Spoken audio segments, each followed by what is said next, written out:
Shalom, selamat pagi jemaat kekasih Tuhan dimanapun berada. Kita bersyukur kepada Tuhan boleh dibangunkan di pagi ini dengan penuh berkat dan anugerahnya. Mengawali hari ini, kita akan bersama-sama mendengarkan firman Tuhan dalam Rehat Renungan Harian Toraya edisi Selasa 11 Februari 2025. Mari jemaat, kita berdoa. Bapa kami yang di sorga, selamat pagi Tuhan. Kami sungguh bersyukur pagi ini boleh dibangunkan dan diperkenankan mendengarkan firman-Mu melalui Rehat. Kiranya Roh-Mu yang kudus senantiasa menolong kami untuk mengerti dan memahami firman kebenaran-Mu pagi ini. Mohon ampun ya Tuhan untuk setiap dosa dan pelanggaran yang telah kami buat. Layakkan kami untuk menghadap hadirat-Mu dan kami sambut firman kebenaran-Mu dengan penuh sukacita.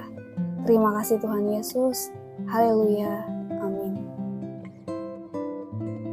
Jemaat kekasih Tuhan, pembacaan kita pagi ini dipilih dari pertama Samuel pasal 9 ayat 15 sampai dengan pasal 10 ayat 1 dengan judul perikop Saul diurapi menjadi raja.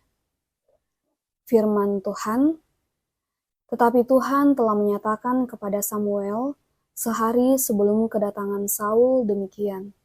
Besok, kira-kira waktu ini, aku akan menyuruh kepadamu seorang laki-laki dari tanah Benyamin. Engkau akan mengurapi dia menjadi raja atas umatku Israel, dan ia akan menyelamatkan umatku dari tangan orang Filistin. Sebab aku telah memperhatikan sengsara umatku itu, karena teriakannya telah sampai kepadaku. Ketika Samuel melihat Saul, maka berfirmanlah Tuhan kepadanya, inilah orang yang kusebutkan kepadamu itu.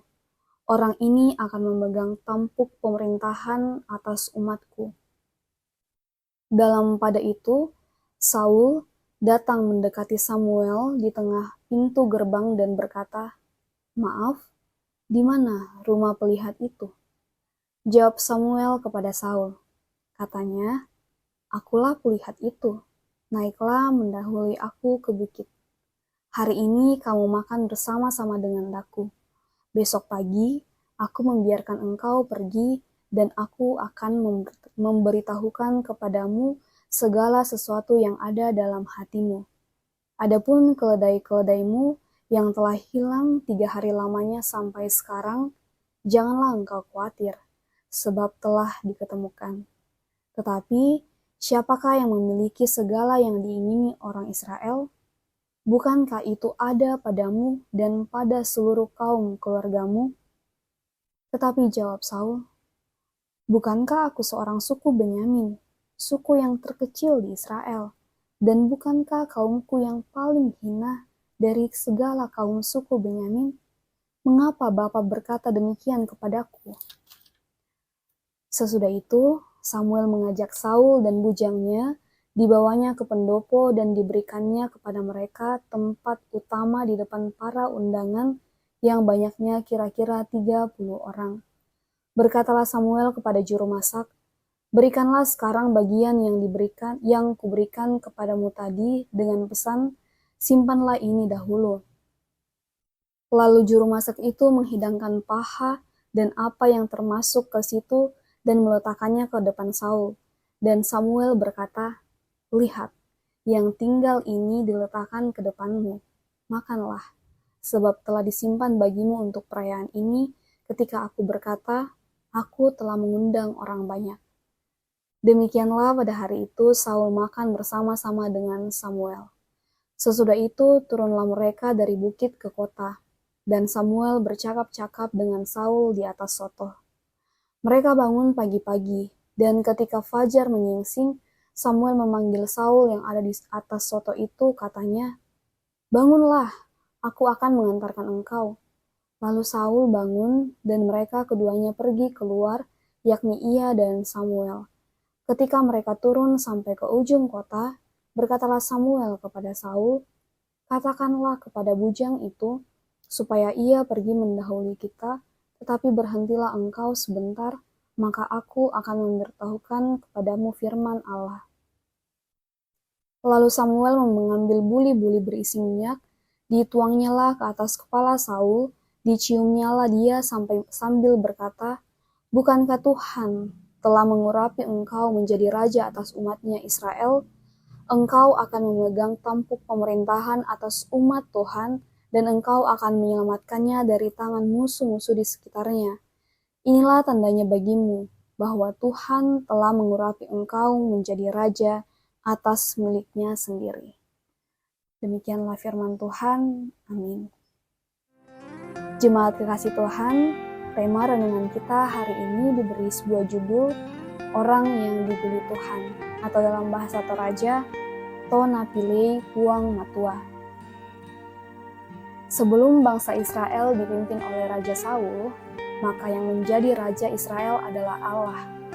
Keinginan untuk seperti bangsa-bangsa lain yang memiliki raja sebagai pemimpin telah mendorong umat Israel untuk meminta kepada Allah melalui Samuel untuk mengangkat atas mereka seorang raja.